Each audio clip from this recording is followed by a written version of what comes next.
Welcome back to the Launch Point Leader podcast. My name's Lori. I'm Bo. And we are so excited to be back here this week to share another letter that someone has written in about where they're at currently in their leadership journey. If you ever want to write us in, you can write a letter to advice@launchpointleader.com. And by letter, we mean an email.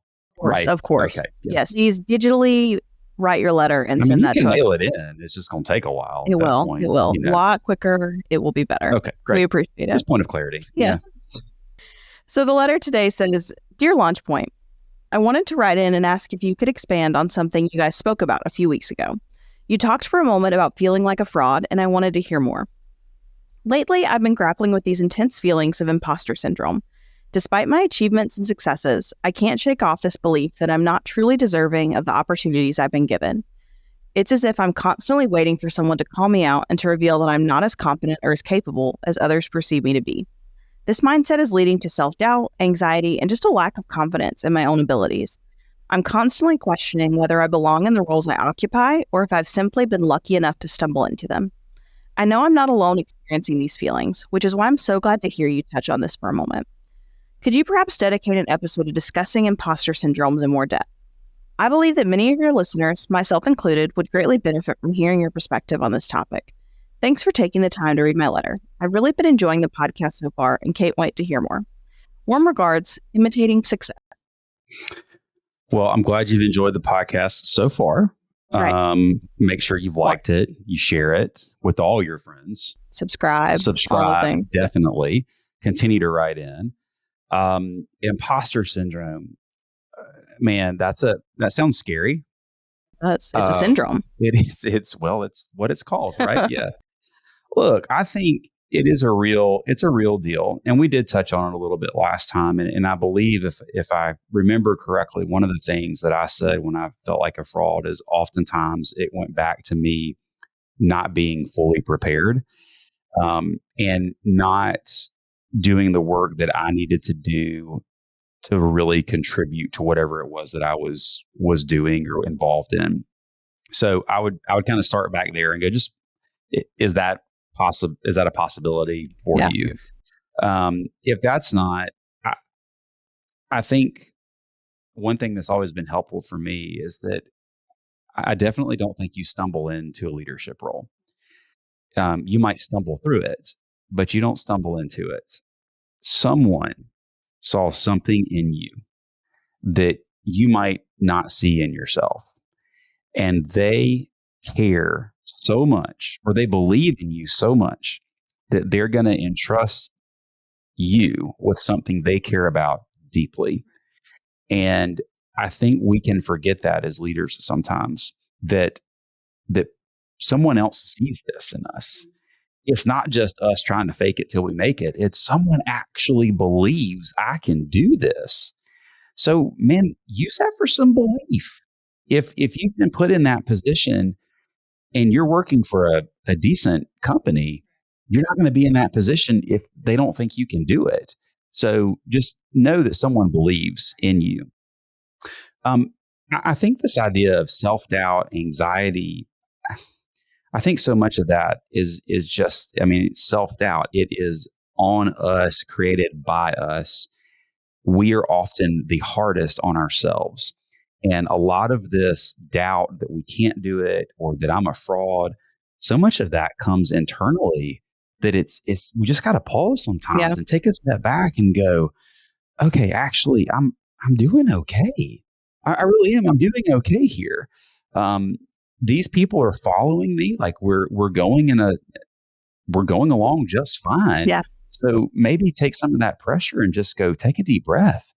I don't know that there's anything that's like profound that I can say about this particular thing other than I think the more you study and the more you become a student of the craft of leadership and the craft of what the role is that you currently have, the more confident and comfortable you're going to feel in that role.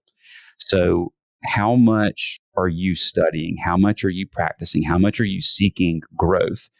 Because doing that work will help you to not feel inadequate. You'll feel much more confident when you have actually done the studying, sought out growth, invested time to be a better leader, just like what you're doing right now, writing us this note. So those are my initial thoughts. Yeah. Yeah, when you talk about that kind of internalized pressure on ourselves, I think that's something a lot of people, myself included, can relate to. Yeah. And as silly as it sounds, well, some of the best pieces of advice I've gotten is really just when someone told me, it's not all about you. Like, not people are not thinking about you as much as you're thinking about yourself. They're not examining your leadership style. They have their own lives. They're their own person. They're not thinking about you as much as you think they are. You're living your journey a little bit. And I can get so in my head sometimes that I'm like, oh, is this person upset that I did this? Are they seeing every little bit? Are they watching everything? And while people are watching you, it's not as important in the grand scheme of things as you think it is, which sounds silly at first, but it just, honestly, hearing that and processing that just kind of took some pressure off of me. And you're like, you're right. It's not all about me. It's a little egocentric to be so internalized that I'm kind of obsessing over myself and not focusing on leading the others as I should. And so, I don't know, that was just kind of liberating to me when I let go of that pressure a little bit. And so just acknowledging it's not all about you and your leadership. And then I think the next thing, you touched on, seek out some of that support. It's okay to talk to people about, hey, what are you seeing that's good qualities in me? Because they do say, like, people perceive me to be competent. They see me. Maybe it's someone that you trust, whether a fellow leader or just someone that you have built a good relationship, and say, hey, what are the good qualities you're seeing in me? And if you're still feeling those fears, because I would walk away from a conversation like that, maybe like, okay, well, they said these good things, but what are the not so great things? Yeah. Ask them as well, what can you improve on? And then you've got those tangible things to, you talk about growing your craft and the study and practice. Now you've got the topics that you can walk away and work on. You're not just guessing about what you're improving on or what are they going to find me out, because that sense of they're going to find me out one day is so present. It's so internalized. It's strange. I don't know where it comes from, honestly. Yeah, I don't think there's a piece of advice that's better than what you just said about that. It's not all about you. And that was fantastic, and agree with that completely. The only other thing I would piggyback on the last thing that you said about seeking out specific feedback is, if you're already having some self-doubt, don't go do a 360 survey where you're getting feedback from your entire team and all, because you're just going to take that and it's not going to go well for you. Seek out that feedback from trusted sources that are level-headed, that are quality individuals, people that you would take advice from. Go seek their feedback. Do not seek the feedback of people that you wouldn't take advice from, because their feedback is really not valuable if you wouldn't take advice from them.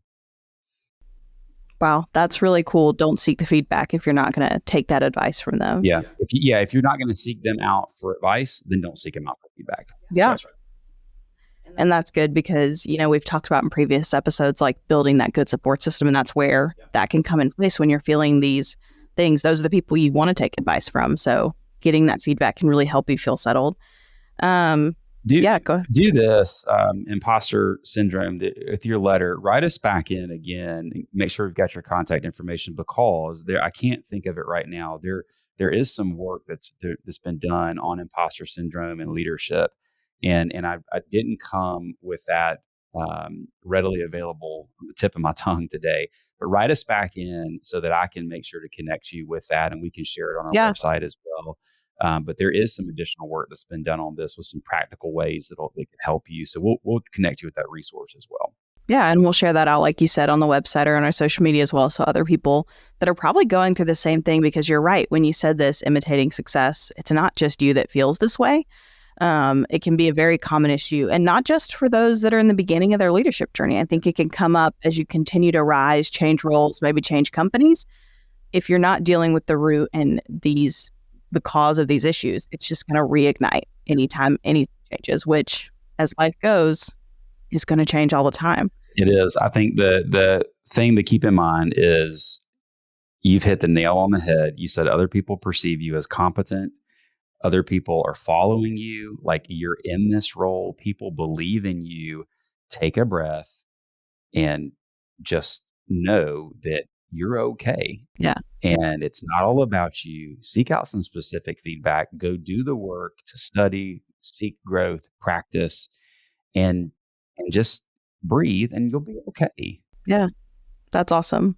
And I think that's the perfect way to summarize it for imitating success. I appreciate, you writing into us. And then for all those out there listening that can relate to this, reach out and share just so we can show like this is a common practice. Please. And if you are, maybe have a completely different issue, you have a specific scenario you want us to work through on the podcast, we would love to hear that from you. So you can write us in at advice@launchpointleader.com. And we can't wait to just continue this podcast with you all. So thanks so much for listening, and we'll see you next week. Thank you so much.